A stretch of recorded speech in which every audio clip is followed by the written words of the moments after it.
Good morning to everybody. Today we are going to talk about federal supremacy, specifically the case of McCulloch VS Maryland. Facts: Congress created by means of a law the federal bank, and the states took measures to limit its activity. In the case of Maryland, a tax was created to the federal bank which Mr. McCulloch refused to pay. Mr. McCulloch was the director of the branch of the federal bank in that state.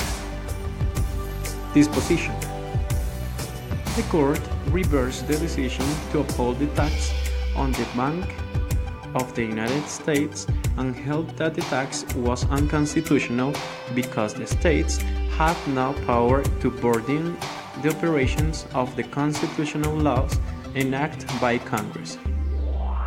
Rules of law. The first question made in the case is: has Congress power to incorporate a bank? And in second place, whether the state of Maryland may, without violating the Constitution, tax that branch? The first answer is yes. There is an initial argument about sovereignty, and that is that Maryland assumes that the states are depositories of the sovereignty, and therefore cannot establish a federal bank, or the states can take action because they are sovereign.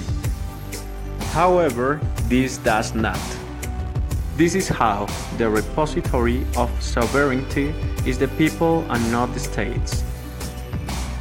The Congress, having federal duties, must also have the means to carry out those federal ones. In the Constitution, great principles are consecrated and not specific rules. Presumption of constitutionality. If the fines are legitimate, means that are not prohibited and are appropriate, then are constitutional. And for the second question, the answer is no. The Constitution and laws are higher standards than the norms of each state. This is called federal supremacy. As a conclusion, the state cannot, in any case, reload the execution of a federal power. Thanks for your attention.